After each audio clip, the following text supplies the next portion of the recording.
सबैलाई नमस्कार। म अर्जुन भुसाल। भोलि भाइ टिका हेर्नुहोस् त, एकजना दिदी आमा को हुनुहुन्छ, उहाँले आफ्नो परिवारलाई भेट्न, आफ्नो दाजुभाइलाई भेट्न यसरी चक्लेटहरू लिएर, कपडा बोकेर, ढाका टोपी बोकेर हिँड्नु भएको छ। साथमा 13,000 रुपियाँ पनि अघि नै हेर 13,000 रुपियाँ थियो। 1 2 3 4 5 6 7 8 9 10 11 12 13,000 रुपियाँ नगद सहित यी महत्वपूर्ण सामग्री भएको झोला आदरणीय सरले भेट्नु भएको रहेछ। अहिले इमान्दारिताका साथ बुझाउन आउनु भएको छ। तिहारको बेलामा हेर्नुहोस् त, आमाका सामानहरू, चक्लेट, अब कपडा, तल ढाका टोपी, कपडा, सबै कपडा दाजुभाइलाई दिन हिँडेको झोला खसेको रहेछ। यदि कसैको हो भने सम्पर्कमा आउन आग्रह गर्छु। केही व्यक्ति त हाम्रो अफिस सम्पर्कमा पनि आउनु भएको छ, हामी बुझ्दैछौँ। र आदरणीय सर नमस्कार। हजुरको शुभ नाम? सङ्गम अमगाई। सङ्गम अमगाई हुनुहुन्छ। उतापट्टि हेरिदिन आग्रह गर्छु। एकदमै हजुरको इमान्दारितालाई सम्मान सर। यो कहाँनिर कति बजी भेट्नुभयो? यो मालपोत चोकमा एराउन्ड 3:45 बेलुका। आजै साँझ? हजुर हजुर। मेरो चाहिँ त्यही मोबाइल पसल छ। हजुर, त्यो मोबाइल पसल भएको हुनाले अगाडि ब्याग झऱ्यो देखेर, अनि त्यहाँबाट ब्याग रिसिभ गरेर पसलमा राखियो। त्यो पसलमा राखेर हजुरलाई नै कन्ट्याक्ट गर्न चाहे। बुझाउन आउनुभयो, एकदमै धन्यवाद। तपाईँको इमान्दारितालाई म अति सम्मान गर्छु। आज हजुरहरू जस्ता असल युवाहरूले गर्दा समाजमा म्यासेज गएको छ। 13,000 रुपियाँ नगद रकम छ। हेर्नुहोस् त, महत्त्वपूर्ण सामग्री एउटा आमाका लागि, एउटा दिदीका लागि सिङ्गो झोला हो।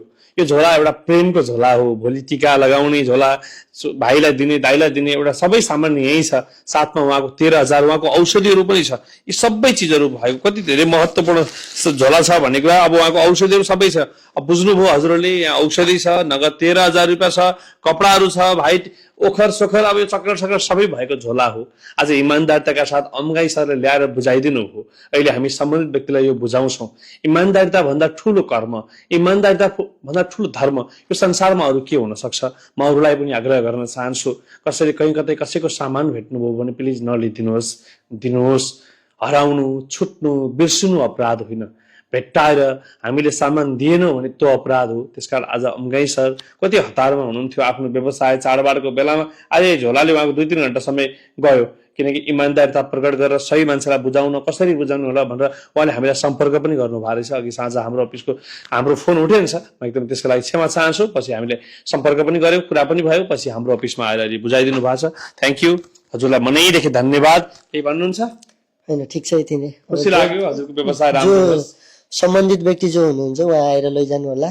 त्यही नै भन्नु चाहन्छु। धन्यवाद। हजुरहरू जस्ता असल मान्छेहरूले समाजमा ठुलो म्यासेज दिनु भएको छ। व्यवसाय राम्रो होस्। म आउँछु मोबाइल पसलमा। अनि एकदमै हजुरलाई तिहारको पनि शुभकामना। टिका छ?